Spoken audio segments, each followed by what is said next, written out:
Assalamualaikum warahmatullahi wabarakatuh. Saya Rahmaida Harahap dan di sini saya akan menjelaskan tentang database relasional.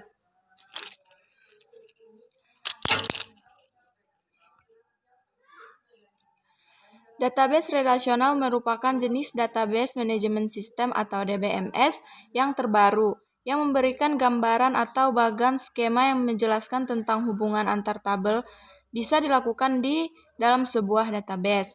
Model database ini digagas oleh seorang pakar database bernama E.F. Codd. Jenis database relasional ini merupakan jenis database yang paling sederhana di samping jenis database pendahulunya, yaitu database hierarki atau hierarchical database model dan database jaringan network database model. Jenis database relasional menggunakan struktur database 2D atau dua dimensi.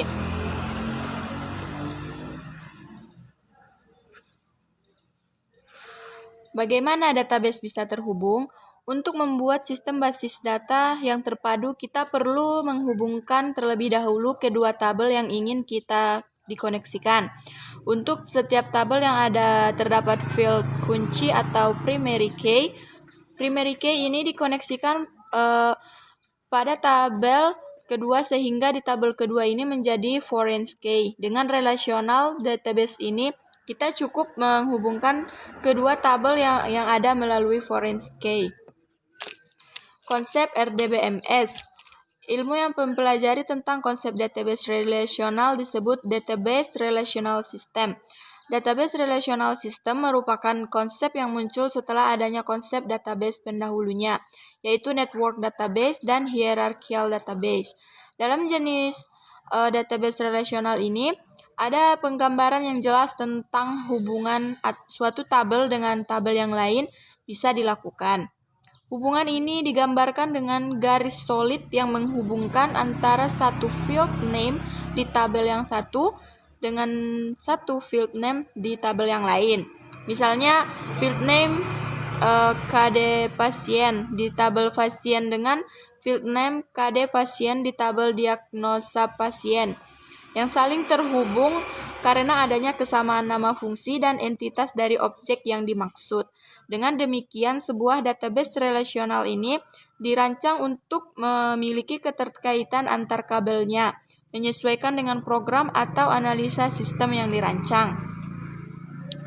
Jenis-jenis database relasional. Secara umum ada 3 jenis database relasional, yaitu 1. One-to-one, yaitu relasi database model ini terjadi apabila sebuah data terdapat pada 2 buah tabel dan hanya diperbolehkan satu data saja pada masing-masing tabel atau unique record. Sama halnya seperti primary key. Record yang ada pada model ini tidak boleh ada yang sama. Yang kedua adalah one-to-many. Relasi database model ini membolehkan data yang sama pada tabel kedua, tapi hanya membolehkan data yang bersifat unik pada tabel pertama. Jadi pada model tabel kedua boleh memiliki beberapa data yang sama. Dan yang ketiga adalah many-to-many. Berbeda dengan kedua model di atas, relasi database model ini membolehkan beberapa data yang sama baik pada tabel pertama maupun tabel kedua. Dengan demikian tidak ada unique record di kedua tabel tersebut. Tujuan model relational database yaitu menciptakan konsep database DBMS yang terintegrasi dan bersifat stand-alone. Menciptakan DBMS yang konsisten dan menghindari terjadinya data redundancy atau duplikasi data dengan menerapkan konsep normalisasi data dengan tujuan untuk meningkatkan kemampuan dalam mengambil dan juga memproses data. Karakteristik database relasional yaitu adalah struktur tabel bersifat tabular, satu bahasa pemrograman atau sintaksis yang ada dapat digunakan untuk semua user. Dan yang ketiga adalah field dikoneksikan melalui value di dalam record tabel. Kelebihan database relasional yaitu model tampilan atau view tabular dan query-nya berupa tabel, tidak adanya variable pointer, kemampuan operator yang baik, dan user friendly. Model dan konseptual fisik. 1. Konseptual basis data. 3 konsep dasar dalam pembuatan deskripsi struktur basis data yaitu model dan konseptual.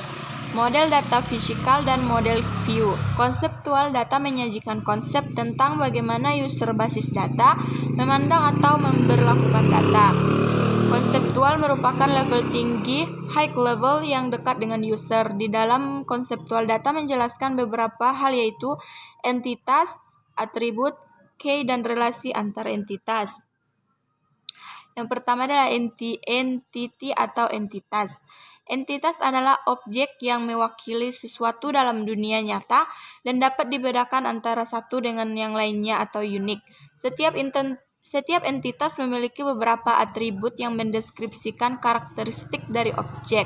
Entitas dapat berupa data fisik seperti mobil, rumah, manusia, pegawai, dan peserta didik. Abstrak atau konsep seperti departemen, pekerjaan, mata pelajaran. Kejadian yaitu pembelian, penjualan, peminjaman, dan lain-lain. B.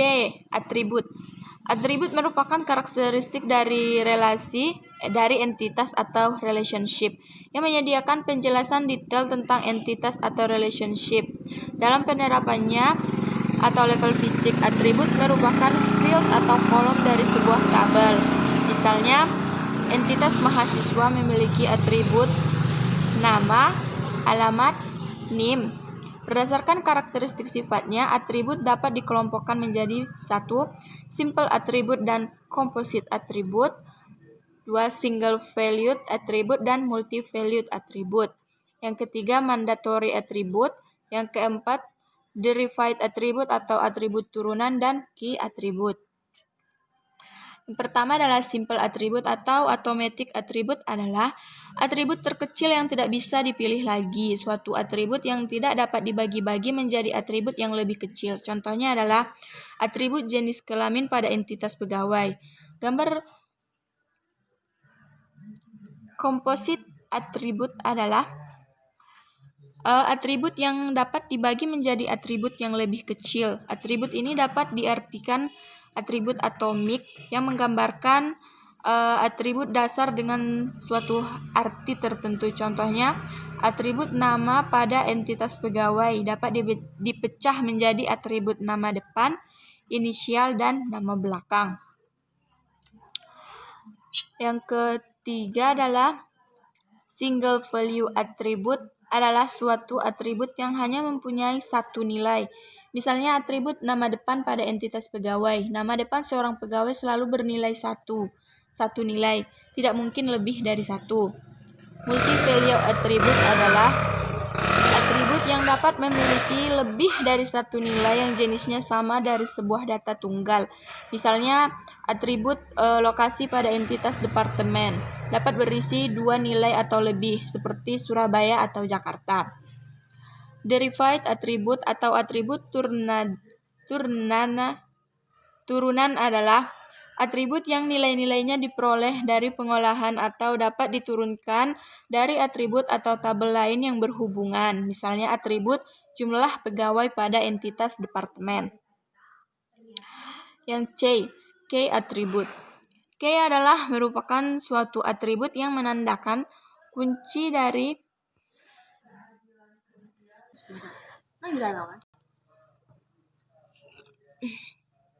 Key attribute adalah merupakan suatu atribut yang menandakan kunci dari suatu entitas yang bersifat unik. Key attribute adalah satu atau beberapa atribut yang mempunyai nilai unik sehingga dapat digunakan untuk membedakan data pada suatu baris atau record dengan baris lain pada suatu entitas. Key attribute dapat dibedakan menjadi 3, yaitu 1. Super key, yang kedua candidate key, dan yang ketiga adalah primary key. Super key adalah satu atau gabungan beberapa atribut yang dapat membedakan setiap baris data dalam sebuah tabel secara unik. Misalnya, super key untuk entitas pegawai antara lain nomor KTP, nama, alamat, jenis kelamin, gaji. Yang kedua, nomor KTP, nama, alamat, jenis kelamin. Yang ketiga, nomor KTP, nama, alamat, 4. Nomor KTP, nama. Yang kelima, nama. Jika dapat dijamin kalau tidak ada nama yang sama antara satu baris dengan baris yang lain. Yang keenam, nomor KTP.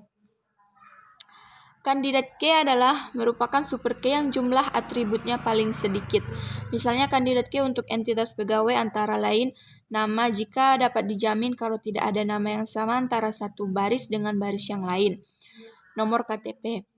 Primary key adalah suatu kandidat key yang dipilih menjadi kunci utama karena sering dijadikan acuan untuk mencari informasi ringkas menjadi keunikan suatu baris. Misalnya nomor KTP antara satu pegawai dengan pegawai lain pasti berbeda. Dalam hal ini nomor KTP dapat digunakan sebagai suatu key